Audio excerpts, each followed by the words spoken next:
Hello বন্ধুরা, good morning. Welcome to my channel Indian YouTuber Deepa. চলে এলাম আবার একটা ব্লগ নিয়ে। আজকের ব্লগে থাকবে হচ্ছে তোমাদের আমি একটা রেসিপি শেয়ার করতে চলেছি। সেই রেসিপিটা হচ্ছে পালক পনির। তো পালক পনিরটা আমি তোমাদের থেকেই শিখেছি, বিকজ আমরা বাঙালি পরিবারে যেই ধরনের মানে পনিরের রেসিপিগুলো হয় সেই রেসিপিগুলো আমি শেয়ার করেছি, ভবিষ্যতে আরও করব। বাট একটা থ্রু আউট দ্য ইন্ডিয়া বা থ্রু আউট দ্য মানে আমাদের ভারতবর্ষের নিরিখে আর কি অন্যান্য স্টেটেও কিন্তু এই পালক পনিরটা খুব ভালোবাসে এবং বাঙালিরাও কিন্তু অনেকটাই এই পালক পনিরটাকেও অ্যাকসেপ্ট করেছে। ভীষণ আমি এটা ট্রাই করলাম, আজকে তোমাদেরকে শেয়ার করলাম। আশা করি ভালো লাগবে। তোমাদের ভালো লাগলে লাইক কমেন্ট শেয়ার করবে আর পাশে থেকো বন্ধুরা। আমি তোমাদেরকেও ভিডিও দেখে তোমাদের পাশে থাকবো অবশ্যই, কথা দিচ্ছি। এবং নতুন নতুন বন্ধুদেরকে বলছি, একটু ধৈর্য ধরো। তোমরা যারা আমাকে কমেন্ট করেছো, বন্ধু করেছো, একটু সময় নিয়ে একটু দেখবো, কারণ সঙ্গে সঙ্গে করলেই বন্ধুত্ব চলে যাচ্ছে দেখছি। এই জন্য 24 ঘন্টা পরেই আমি চেষ্টা করি বন্ধুগুলোকে, মানে আমি যাদেরকে করেছি তারা 24 ঘন্টা পরেই করুক আর কি। আর তারা যারা করেছে তাদেরকে আমি দেখতে পাচ্ছি, আমি আমার মানে ফোনে, তাদেরকে আমি একটু ওয়েট করে করছি। ডোন্ট মানে কি বলবো, তোমরা ভুল বোঝো না আমাকে, হ্যাঁ।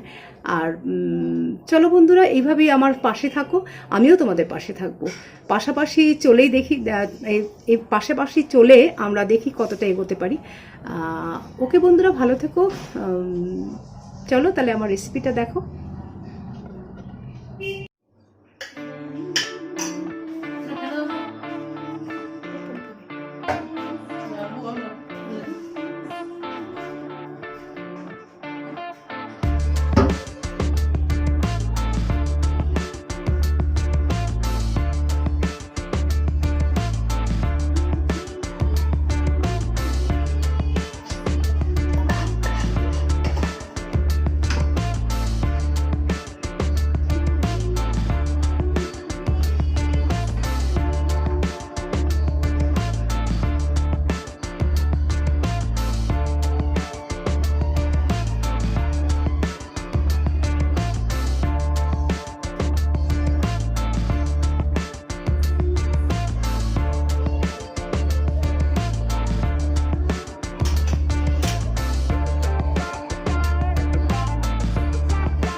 পালক পনিরের জন্য আমি রেডি করে রেখেছি, পেঁয়াজ কেটে রেখেছি, টমেটো, রসুন এবং আদা, এগুলো শপিং করবো এখন, তারপরে মিক্সিতে গ্রাইন্ড করে নেব।